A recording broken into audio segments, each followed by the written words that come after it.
साथियों, अगर आप भी अपनी गेहूं की फसल में पहली सिंचाई करने वाले हैं और पहली सिंचाई में आप पहला यूरिया का प्रयोग करने वाले हैं तो आपने बिल्कुल सही वीडियो पर क्लिक किया है।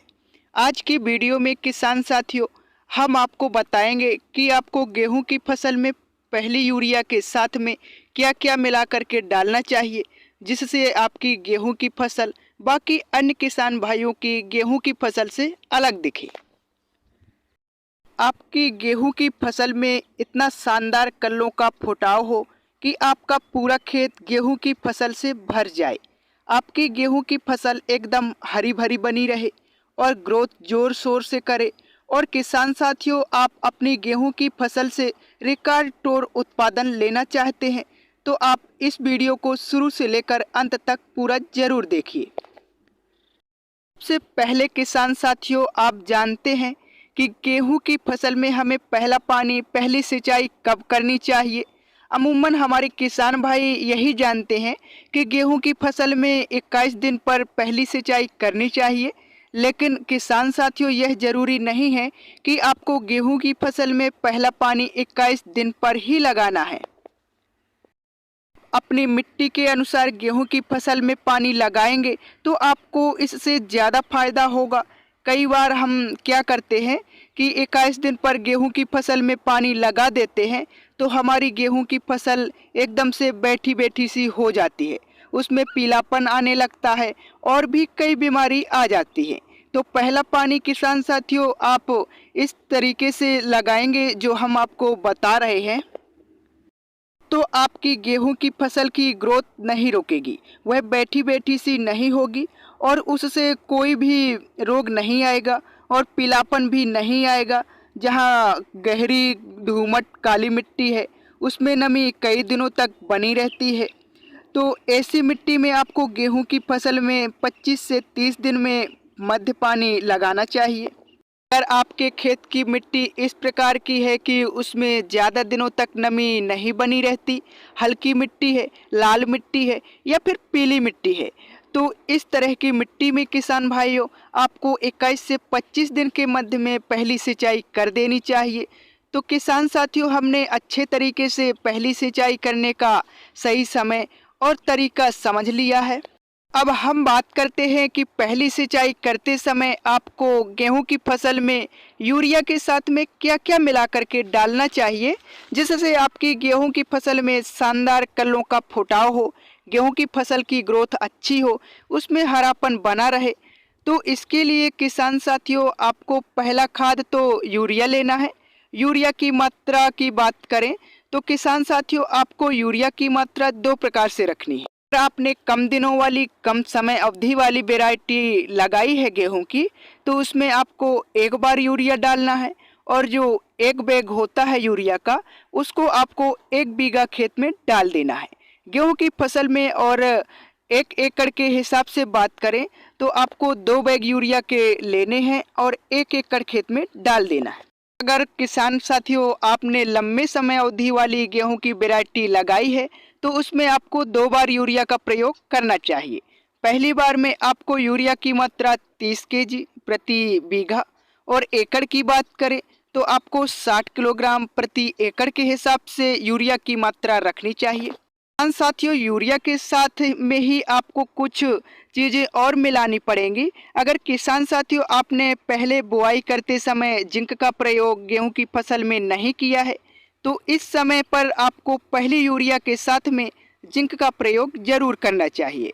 अब जिंक मार्केट में कई प्रकार की आती है, तो उसमें से आपको जो 33% वाली जिंक आती है उसको लेना है। उसकी मात्रा की बात करें तो आपको 7 से 8 किलोग्राम लेना है प्रति 1 एकड़ खेत के लिए। और बीघा में बात करें तो आपको 3 से 4 किलोग्राम लेना है 1 बीघा खेत के लिए। जिंक के किसान भाई साथियों, गेहूं की फसल में चौका देने वाले फायदे मिलते हैं। जिंक गेहूं की फसल पर हरापन बनाए रखता है। पत्तियों की नोक पर जो पीलापन आता है वो जिंक की कमी से आता है। और भी बहुत सारे फायदे हैं गेहूं की फसल में जिंक के। जिंक के बाद किसान साथियों नंबर 2 पर जो पहली यूरिया में खाद मिलाना है वह है सल्फर। सल्फर के किसान साथियों गेहूं की फसल में बहुत अच्छे फायदे होते हैं। अगर आपने बुआई करते समय सल्फर गेहूं की फसल में नहीं दिया है तो इस समय में जो 90% वाला बेंटोनेट सल्फर आता है उसको आपको गेहूं की फसल में पहली यूरिया के साथ मिला करके जरूर देना चाहिए। इसकी मात्रा की बात करें तो आपको 5 किलोग्राम प्रति एकड़ के हिसाब से और 2 से 3 किलोग्राम प्रति बीघा के हिसाब से सल्फर का प्रयोग पहली यूरिया के साथ में मिला करके गेहूं की फसल में करना चाहिए। गेहूं की फसल में किसान साथियों सल्फर के कुछ मुख्य फायदों की बात करें तो यह आपकी गेहूं की फसल में फंगिसाइड का काम करता है। सल्फर के किसान साथियों गेहूं की फसल में बहुत सारे फायदे होते हैं, तो इन दो खादों को किसान भाइयों यूरिया के साथ में मिला करके प्रयोग जरूर करना है।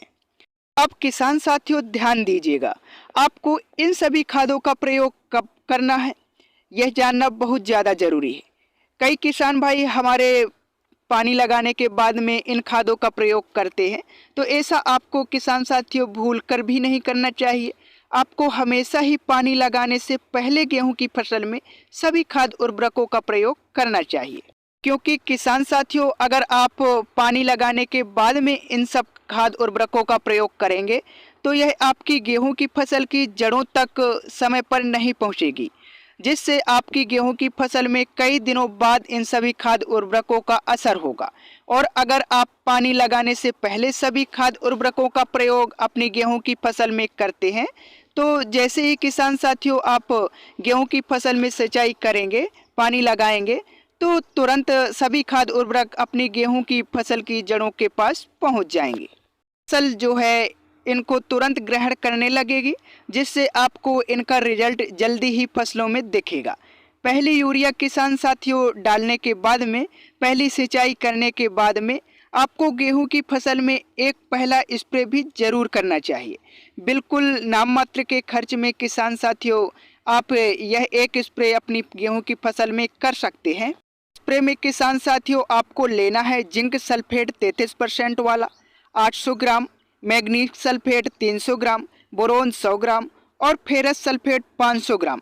इन चारों का किसान साथियों आपको अलग अलग बर्तन में घोल बनाना है और 150 लीटर पानी के साथ में आपको 1 एकड़ खेत में 2 बीघा खेत में स्प्रे कर देना है।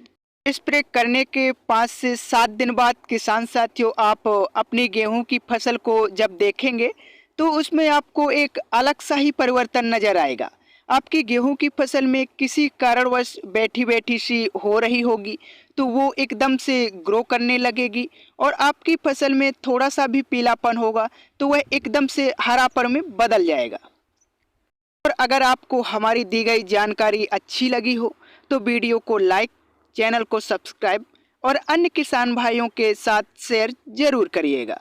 धन्यवाद।